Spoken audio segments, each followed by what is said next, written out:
আসসালামু আলাইকুম। Finally around ১৫,০০০ টাকা বাজেটের মধ্যে আনঅফিশিয়ালি এরকম একটা ফোন পাওয়া যাবে যেটা কিনা অ্যাকচুয়ালি রেকমেন্ড করার মতো ফোন। যদিও বা আমি একটু ডিসঅ্যাপয়েন্টেড এর ক্যামেরা পারফরম্যান্স দেখে। সেটাই হলো Redmi 12 5G ফোনটা।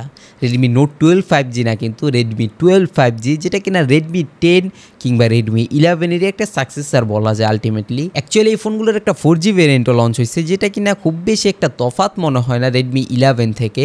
সেজন্য Redmi 12 5G যে ফোনটা, ওটার প্রতি আমাদের এক্সাইটমেন্ট বেশি এবং বাংলাদেশের মধ্যে আনঅফিশিয়ালি এই ফোনটা পাওয়া যাওয়ার সম্ভাবনা রয়েছে অ্যারাউন্ড 15 থেকে 16,000 টাকা ম্যাক্সিমাম এই দামে। 20,000 টাকার নিচে থাকবে তো এটা মাস্ট, বাট শুরুতে আপনাদের এক্সাইটমেন্টের জন্য হয়তো বা 2-3 হাজার টাকা বাড়ায় এই ফোনের দাম 20,000 টাকা অবধি নিয়ে যাবে। সেই ক্ষেত্রে ওই ফোনটা ওই মুহূর্তে পারচেস করবেন না। 1-2 মাস যাওয়ার পরে এই ফোনটা 15 থেকে 16,000 টাকার মধ্যে পাওয়া যাবে অ্যাকচুয়ালি Redmi 12 5G ফোনটা। এই ফোনটা কেনার সবচেয়ে বড় রিজনটা কি?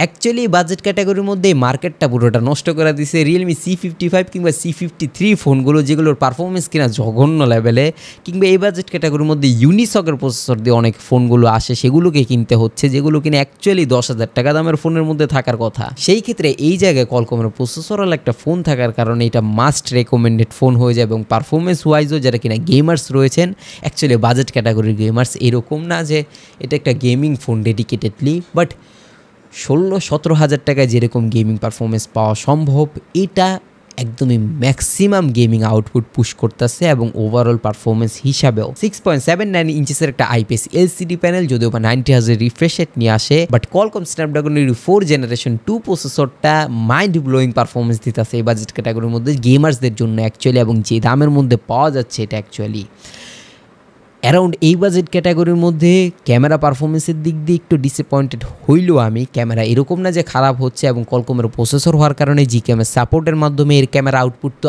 আরও আপনি ইনক্রিজই করতে পারবেন। বাট তারপরও রেডমির প্রতি আমাদের এক্সপেকটেশন বেশি। আমরা চাচ্ছিলাম যে এই ফোনটা অ্যাটলিস্ট 4K ভিডিও রেকর্ডিংয়ে সাপোর্ট দিবে, বাট এই জিনিসটা না থাকার পরেও যথেষ্ট ভালো ক্যামেরা সাপোর্ট পাওয়া যাচ্ছে একটা কলকমের প্রসেসর হওয়ার কারণে অ্যাকচুয়ালি। আর কলকম স্ন্যাপড্রাগনের 4 জেনারেশন 2 প্রসেসরটা নতুন প্রসেসর, এবং এই ফোন দিয়ে প্রথম ডেবিউ করতেছে, যেখানে কিনা 2টা হাই পাওয়ার্সের কোর্স রয়েছে Cortex A78 এর, এবং 6টা লো পাওয়ার্সের কোর্স রয়েছে অ্যাজ ইউজুয়াল Cortex A55 এর, যেরকম সবসময় থাকে। জিপিইউ হিসাবে Adreno 613 রয়েছে। সবচেয়ে সহজভাবে বলতে গেলে কলকম স্ন্যাপড্রাগনের এই 695 যে প্রসেসরটা দেখেন, ওটাকেই একটু চেঞ্জেস করে এই প্রসেসরটাকে লঞ্চ করা হয়েছে। সেই জন্য একটা ডিসঅ্যাপয়েন্টিং ব্যাপারই হচ্ছে এই প্রসেসরটার মধ্যে 4K ভিডিও রেকর্ডিংয়ের সাপোর্টই নেই। এই জন্য অ্যাকচুয়ালি Xiaomi প্রোভাইড করতে পারেনি এই ফোনটার মধ্যে। কিন্তু ডিসঅ্যাপয়েন্টিং ব্যাপার হচ্ছে আপকামিং সময়ে এত ভালো একটা পাওয়ারফুল প্রসেসর থাকার পরেও এই প্রসেসর দিয়ে যতগুলো ফোন আসবে সেগুলো থেকে এই যে 4K রেকর্ডিংয়ের সাপোর্টটা প্রোভাইড হচ্ছে না,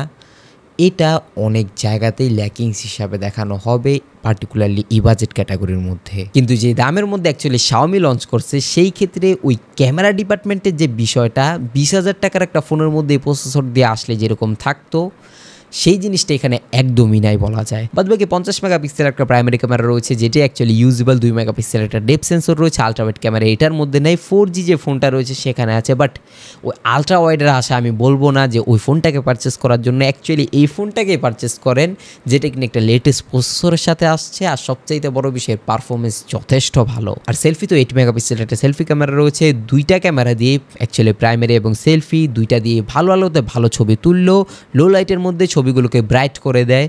এটা ইদানিং একটা Xiaomi সমস্যা হয়ে দাঁড়াইছে। একটা সময় ন্যাচারাল কালার প্রোভাইড করতো, সেই জিনিসটার থেকে সরে আসা বেশি ভিভিড কিংবা লাইট আপ ব্রাইটনেস বাড়ায় দেয়, যদি লো লাইট কন্ডিশনে ক্যামেরা আউটপুটের কথা বলতে চাই। বাদবাকি ভিডিও ক্যাটাগরির মধ্যে শুধুমাত্র 1080p 30 fps এ ভিডিও শ্যুট করতে পারবেন। সেখানে অ্যাজ ইউজুয়াল এই বাজেট ক্যাটাগরির মধ্যে যেরকম ভিডিও হওয়া সম্ভব সেরকমই হচ্ছে।